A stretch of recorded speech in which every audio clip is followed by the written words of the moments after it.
오늘 함께 보실 말씀은 사사기 3장 1절부터 11절까지의 말씀입니다. 사사기 3장 1절부터 11절까지의 말씀, 제가 가진 성경으로 구약 363쪽에 있는 사사기 3장 1절부터 11절까지의 말씀을 제가 봉독해 드리도록 하겠습니다. 여호와께서 가나안의 모든 전쟁들을 알지 못한 이스라엘을 시험하려 하시며 이스라엘 자손의 세대 중에 아직 전쟁을 알지 못하는 자들에게 그것을 가르쳐 알게 하려 하사 남겨두신 이방 민족들은 블레셋의 5 군주들과 모든 가나안 족속과 시돈 족속과 바알 헤르몬 산에서부터 하맛 입구까지 레바논 산에 거주하는 히위 족속이라. 남겨두신 이 이방 민족들로 이스라엘을 시험하사 여호와께서 모세를 통하여 그들의 조상들에게 이르신 명령들을 순종하는지 알고자 하셨더라.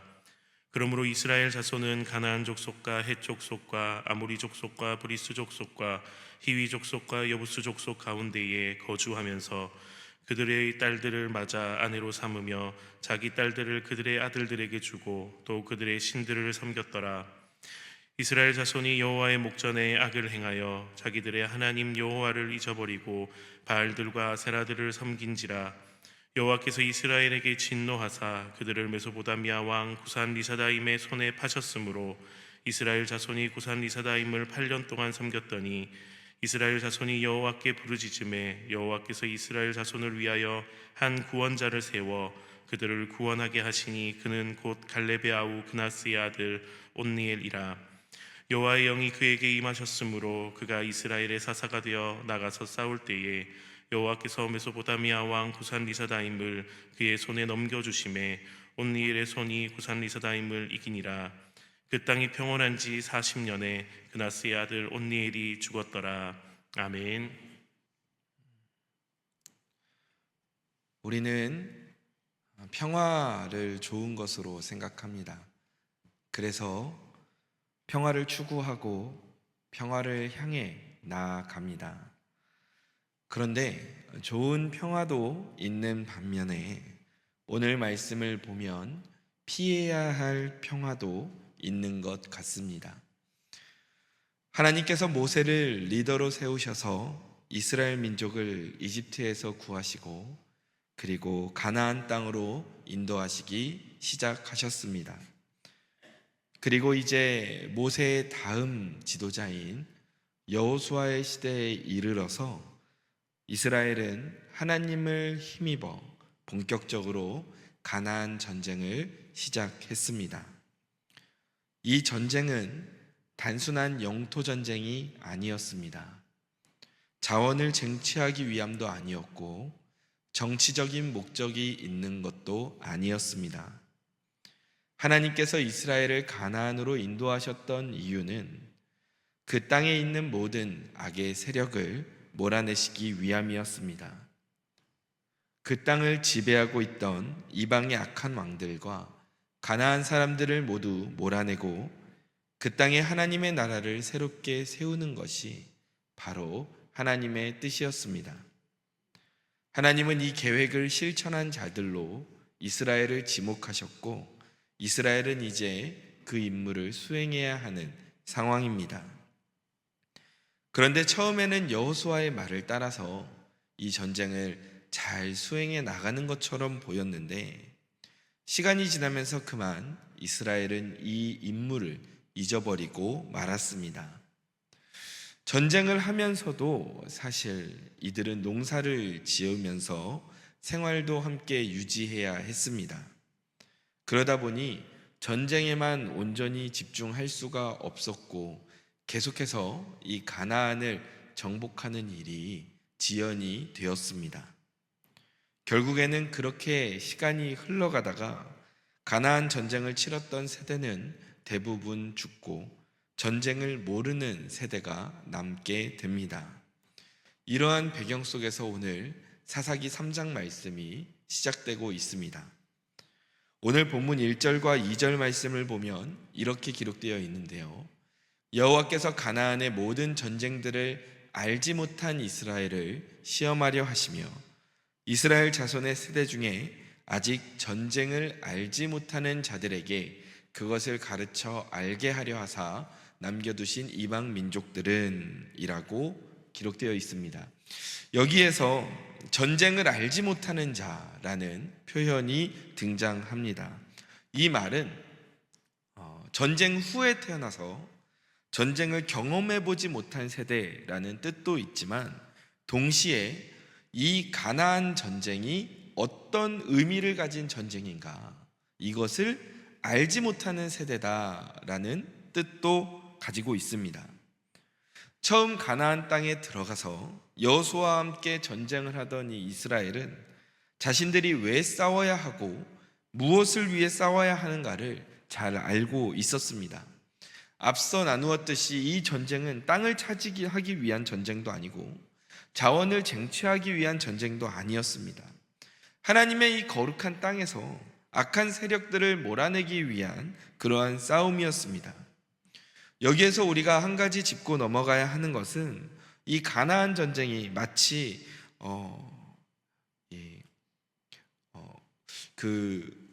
나치가 유대인을 대학살했던 그런 인종청소, 그러한 같은 것과 같다고 생각하시면 안 됩니다.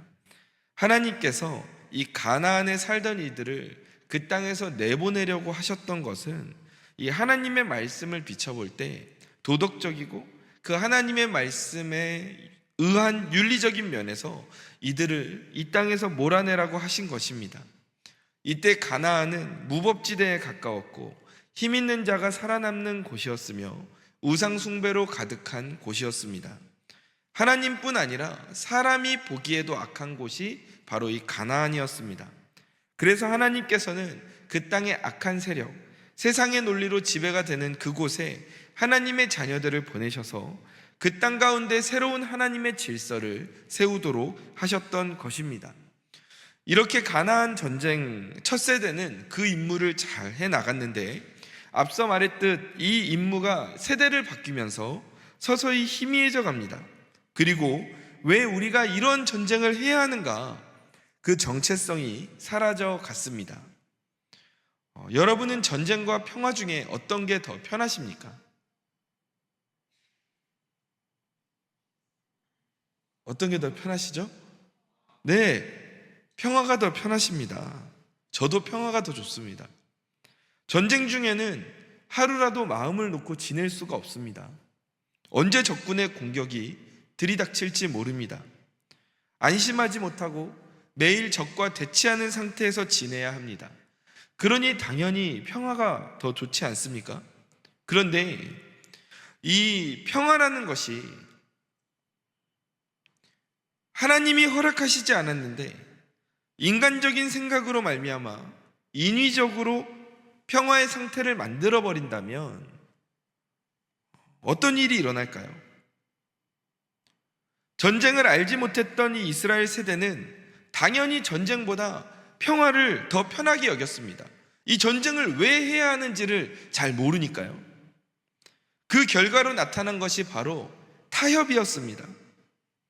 가나안 사람들을 끝까지 몰아내야 할 사명이 그들에게 주어졌는데, 그 싸움이 불편하고 지치니까 이제는 타협해서 아예 그들과 함께 어울려서 사는 것을 선택하게 된 것입니다. 오늘 말씀 5절에서 6절 말씀을 보면, 그러므로 이스라엘 자손은 가나안 족속과 헷 족속과 아모리 족속과 브리스 족속과 히위 족속과 여부스 족속 가운데에 거주하면서, 6절 말씀 같이 읽어보겠습니다. 그들의 딸들을 맞아 아내로 삼으며 자기 딸들을 그들의 아들들에게 주고 또 그들의 신들을 섬겼더라. 이 당시의 결혼은 단순히 사랑해서 만나는 것, 그 이상의 의미를 가지고 있었습니다. 당시 결혼은 서로 다른 부족들이 평화를 유지하는 방법이었습니다.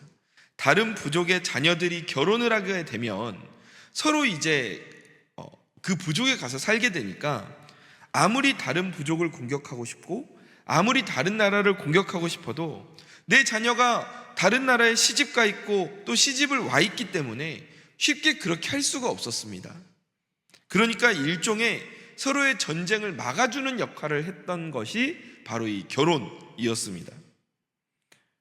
그런데 지금 이스라엘은 그 이스라엘의 자녀들을 누구와 결혼시키고 있습니까? 이 가나안 족속의 자손들과 결혼을 시키고 있습니다. 그러면서 6절의 뒷부분을 보니까 그것을 넘어서 그 가나안의 신들을 섬기고 있습니다. 당시 이스라엘과 가나안 사람들 사이에서 되게 민감했던 문제가 누구의 신을 섬기느냐, 이 문제였는데, 이스라엘이 이 가나안의 신, 그러니까 바알과 아세라를 받아들이기 시작하니까 갈등이 사라지는 겁니다. 타협을 하는 것이죠. 그런데 그 대신 어떻게 됩니까?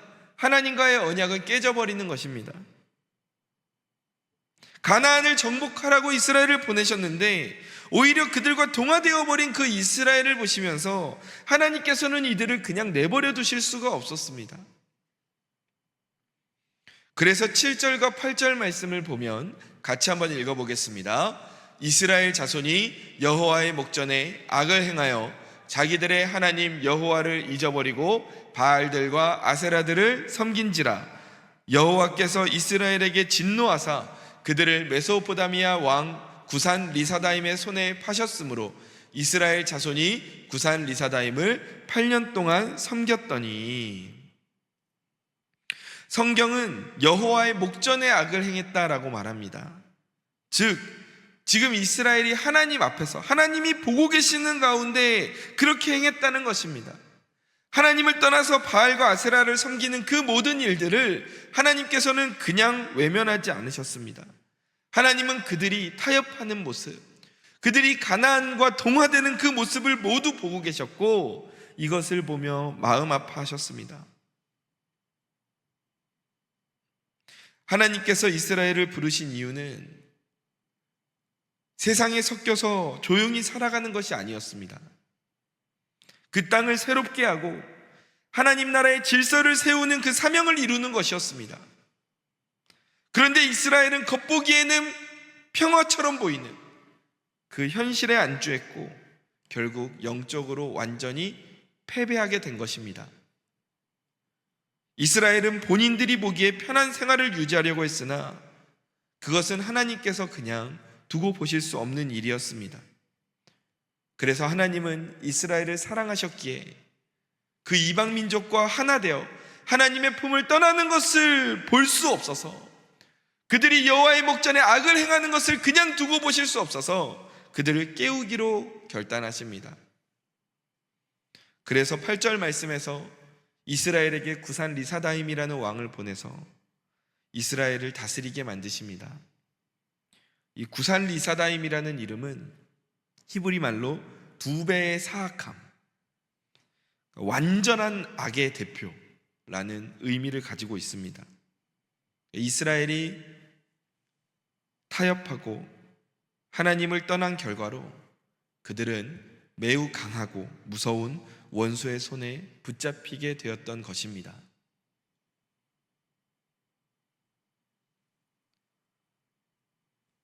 그래서 이스라엘이 어떻게 합니까? 이어지는 9절 말씀입니다.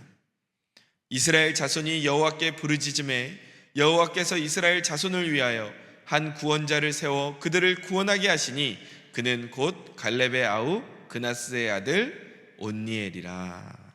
아멘. 이스라엘이 마침내 깨달았습니다. 그러니까 자신들이 지금까지 추구했던 평안은 진짜 평안이 아니었습니다. 겉으로는 조용하지만 하나님과 멀어진 그 삶은 불안과 무너짐으로 가득했던 가짜 평화였습니다.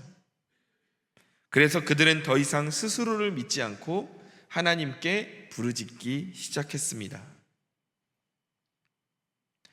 이스라엘이 아무 노력도 안 한 건 아닙니다. 나름대로 평화를 유지하려고 했었고 갈등을 피해보고자 세상의 방법으로 살아보려고 했습니다. 이방 신들에게 절하고 자녀들을 결혼시키고 환경보다는 전쟁보다는 안정적인 삶을 선택했습니다. 하지만 그 결과는 참된 평안이 아니었습니다. 하나님 없이 세웠던 그들의 삶은 결국 바벨탑과 같이 무너지고 말았습니다. 내 인생이 가야 할 방향은 하나님의 뜻 가운데 머무는 삶이구나.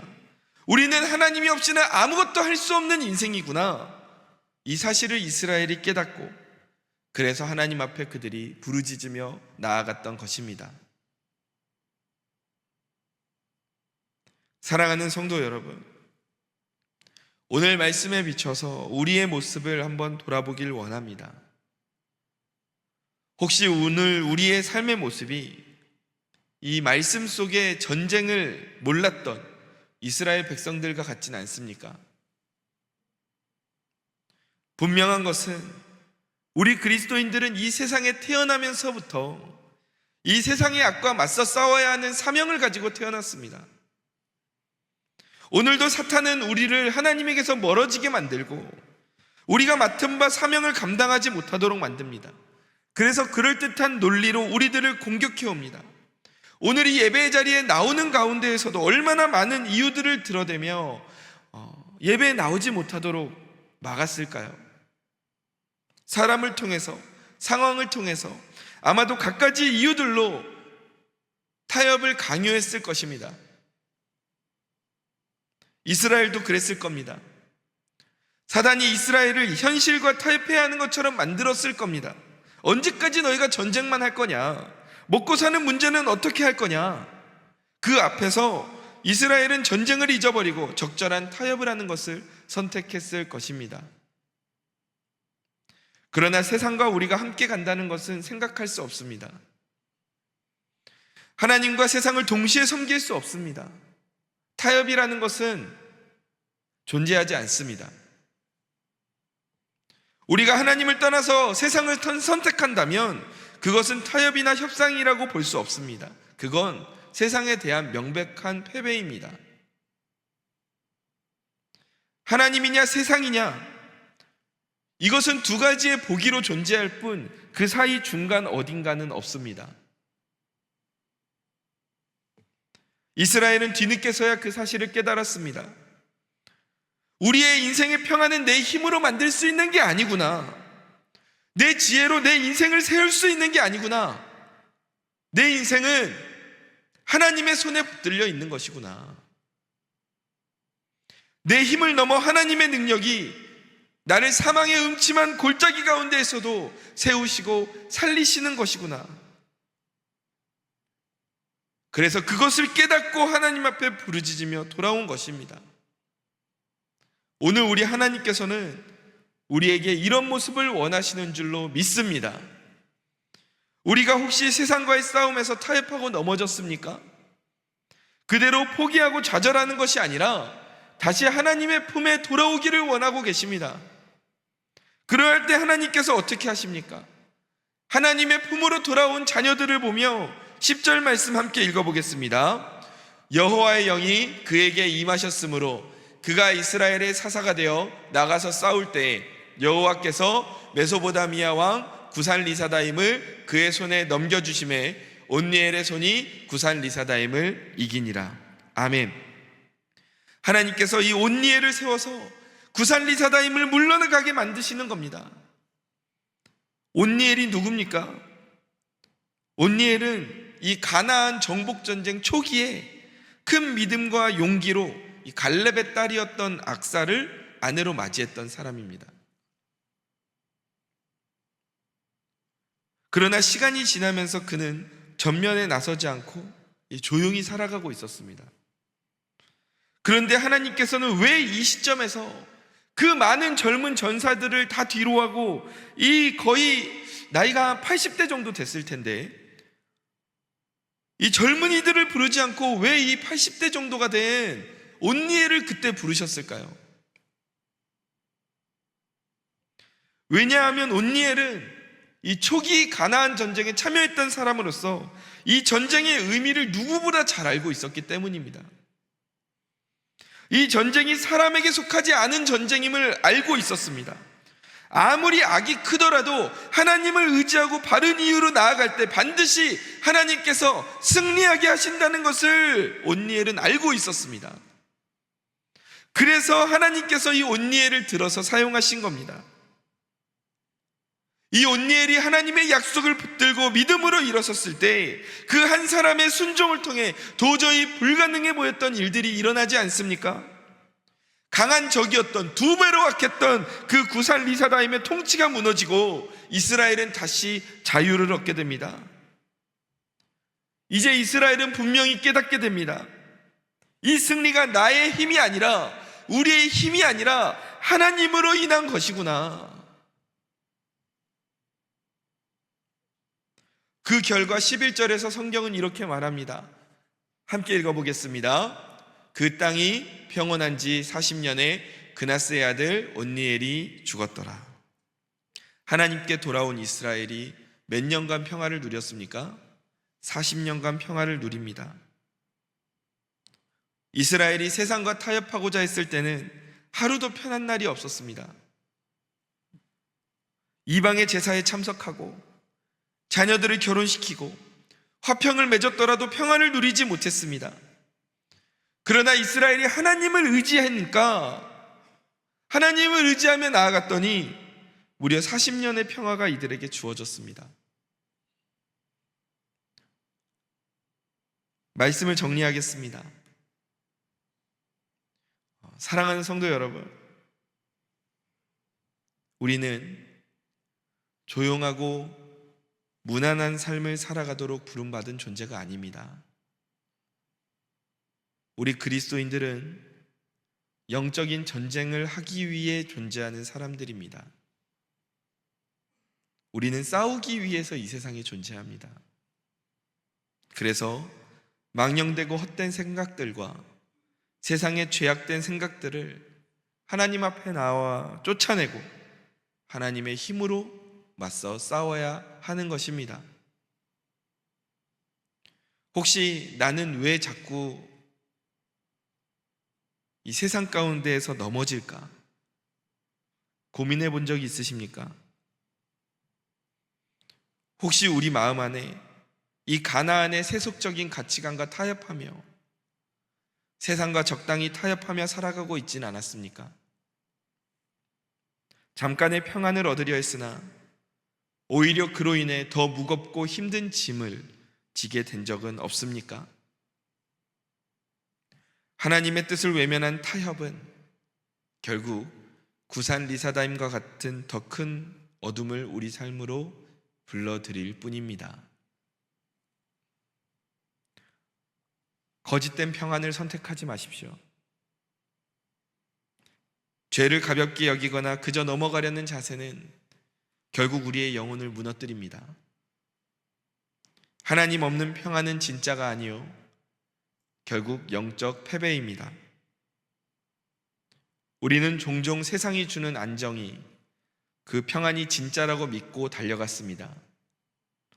그러나 그 길의 끝에서 만난 것은 참된 자유도 평안도 아니었습니다. 진짜 평안은 우리가 하나님의 품에 안길 때, 하나님의 힘으로 다시 싸워나갈 때에 주어지는 것임을 믿으시기 바랍니다. 그러니 두려워 말고 하나님께 부르짖으며 나아가시기 바랍니다. 하나님의 도우심을 의지하며 다시 일어나시기를 바랍니다. 그 영적인 싸움을 피하지 마십시오. 두려워하지 마십시오. 타협하지 마십시오. 영적인 싸움은 싸워야 끝이 납니다. 그리고 그 끝에서 하나님께서 진짜 우리에게 평화를 주십니다. 우리는 이 시대의 전쟁을 알지 못하는 자들이 되지 않기를 원합니다. 하나님과 이 세상 사이에서 머뭇거리지 말고 담대히 하나님을 선택하시기 바랍니다. 그래서 오늘도 하나님의 약속을 붙들고 세상과 맞서 싸워 승리하는 믿음의 사람으로 살아가시기를 주님의 이름으로 간절히 축원합니다. 기도하겠습니다.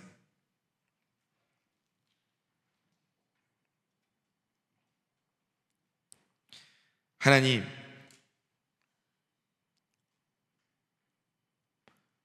사람들은 좋은 게 좋은 거다라고 말하는데, 주님, 우리가 신앙생활을 하면서 그러한 타협의 자세로 이 신앙의 생활을 대하고 있진 않았는가 다시 한번 돌아보게 됩니다. 오늘 말씀 속 이스라엘 민족은 하나님께서 보시기에 전쟁을 잊어버린 자들이었습니다. 그 전쟁을 왜 해야 하는지도 모르고, 그래서 전쟁보다는 거짓된 평안을 선택했습니다. 그러나 하나님, 그들이 선택한 거짓 평안의 끝은 참된 행복이 아닌 2배의 고난이었습니다.